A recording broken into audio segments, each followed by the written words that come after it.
오늘은 먼저 물이 우리보다 먼저 숨쉬게 두겠습니다.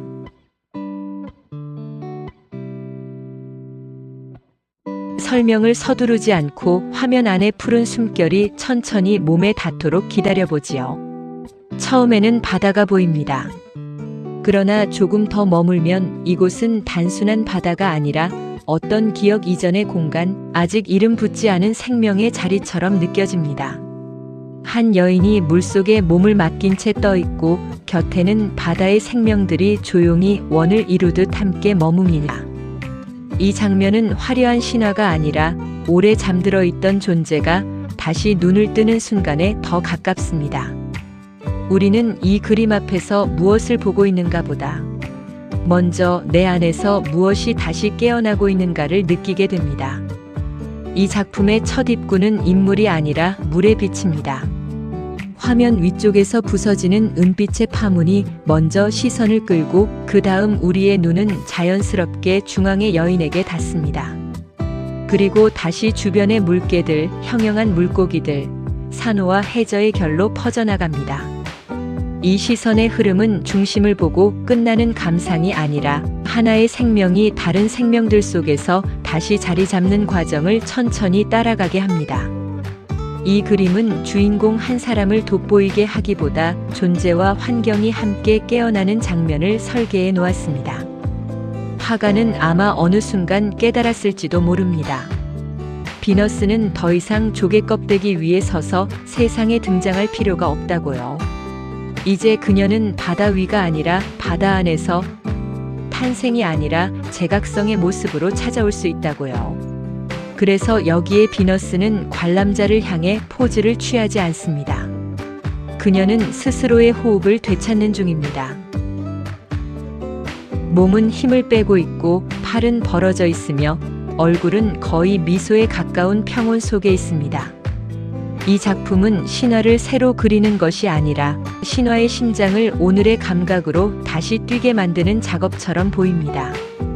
이제 질문 하나를 바꿔보겠습니다. 왜 아름다운가? 가 아니라 왜 이렇게 편안한가? 이 그림의 감동은 극적인 사건에서 오지 않습니다. 오히려 아무것도 위협하지 않는 물의 품, 서로를 경계하지 않는 동물들, 부유하듯 떠있는 몸의 상태가 관객의 긴장을 먼저 풀어줍니다. 우리는 대개 세상을 버텨야 할 곳으로 느끼며 살아가는데 이 그림은 드물게도 세상을 잠시 맡겨도 되는 곳처럼 보이게 합니다. 바로 그 점에서 이 작품은 보는 사람의 가장 깊은 피로를 건드립니다. 물속의 여인은 앞으로 나아가려 애쓰지 않습니다. 떠오르려 발버둥치지도 가라앉지 않으려 몸을 움츠리지도 않지요. 그저 맡겨진 몸으로 존재합니다. 그런데 이 맡김이야말로 이 그림의 핵심입니다. 삶에서 가장 어려운 일 중 하나는 스스로를 놓치지 않으면서도 동시에 힘을 빼는 일이기 때문입니다. 이 여인은 무방비해 보이지만 약하지 않습니다. 오히려 가장 깊이 편안한 상태에서만 가능한 품위를 보여줍니다. 곁의 물개들은 단순한 장식이 아닙니다.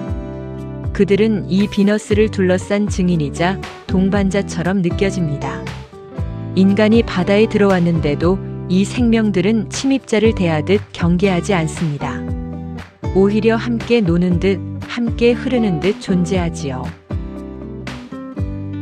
이 장면은 인간이 자연을 소유하는 순간이 아니라 인간이 자연의 일부로 다시 받아들여지는 순간처럼 보입니다. 그래서 이 그림은 아름답기 이전에 조금 뭉클합니다.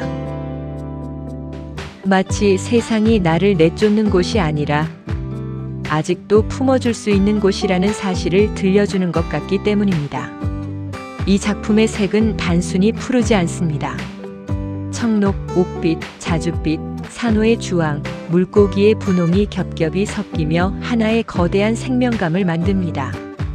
이 색들은 장식적이기보다 회복의 온도를 지니고 있습니다. 너무 차갑지 않고 너무 뜨겁지 않은 물의 색. 너무 선명해 불안하지도 너무 흐려 공허하지도 않은 색.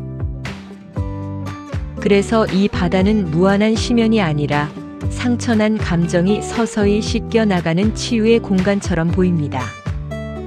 색은 여기서 배경이 아니라 감정을 붙드는 손이 됩니다. 비너스라는 이름을 떠올리면 우리는 흔히 탄생, 미, 관능, 신화를 생각합니다. 그러나 이 그림의 비너스는 과시하지 않습니다. 그녀는 보여지는 미보다 살아있는 존재감에 가깝습니다. 이 점이 매우 중요합니다. 이 작품은 아름다움을 외부의 시선에 맞춰 정리하지 않고 내면에서 다시 깨어나는 생명성으로 옮겨놓습니다. 그래서 여기에 비너스는 더 현대적이고 더 깊으며 더 인간적입니다. 그녀는 완벽한 여신이 아니라 다시 살아나고 있는 존재입니다. 이 작품은 사실 무척 조용합니다. 물고기들이 흩어져 있고 물개들이 곁에 있어도 화면은 소란스럽지 않습니다. 오히려 모든 움직임은 아주 느린 음악처럼 번집니다. 물 위의 반짝임, 머리카락의 퍼짐, 다리의 곡선, 산호의 층위가 서로 다른 박자로 흔들리며 하나의 리듬을 만듭니다. 그래서 우리는 이 그림을 본다기보다 잠긴다는 느낌을 받습니다. 감상은 해석의 일이 아니라 점점 수면 아래로 내려가는 경험이 됩니다. 여기서 한번 작은 실험을 해보면 좋겠습니다. 먼저 화면 맨 위에 밝은 파문을 3초 바라보세요. 그 다음 여인의 얼굴과 가슴 위로 흐르는 빛을 3초 봅니다. 세 번째로 왼쪽 아래 물개의 눈과 몸짓을 3초 봅니다. 마지막으로 바닥의 둥근 산호판들을 따라 천천히 내려갑니다. 그러고 나면 이 그림은 단순히 한 여인이 물속에 있다는 장면을 넘어 빛, 몸, 그리고 생명과 바다가 한 호흡으로 이어진 하나의 큰 순환처럼 느껴집니다. 이제 조금 더 깊이 들어가 보겠습니다. 어깨에 힘을 빼고 숨을 들이마실 때는 화면 위의 빛을 바라보세요. 숨을 내쉴 때는 여인의 몸이 물에 맡겨진 윤곽을 보세요. 다시 들이마실 때는 곁에 물개를, 내쉴 때는 산호와 물고기를 봅니다. 몇 번만 반복해도 감상은 달라집니다. 어느 순간 우리는 이 작품을 감상하는 사람이 아니라 그림 안의 물과 같은 속도로 느려지는 사람이 됩니다. 바로 그때 스탕달의 감동이 시작됩니다. 너무 아름다워서 압도되는 것이 아니라 너무 편안해서 갑자기 마음이 풀리고 그 풀림 속에서 오래 닫혀있던 감정이 조용히 젖어나오는 순간. 이 그림은 바로 그런 방식으로 우리를 흔듭니다. 결국 이 작품이 우리에게 남기는 것은 비너스라는 이름보다 다시 깨어나는 감각입니다. 세상이 거칠고 빠를수록 우리는 점점 단단해지지만 때로는 단단함보다 부드러움이 더 큰 힘이 되기도 하지요. 이 바다 속에서는 싸우지 않아도 되고 증명하지 않아도 되며 아름다움을 설명하지 않아도 됩니다. 다만 조금 더 살아있는 상태로, 조금 더 부드러운 상태로 떠있기만 하면 됩니다. 그래서 이 작품은 끝내 이렇게 속삭이는 듯합니다.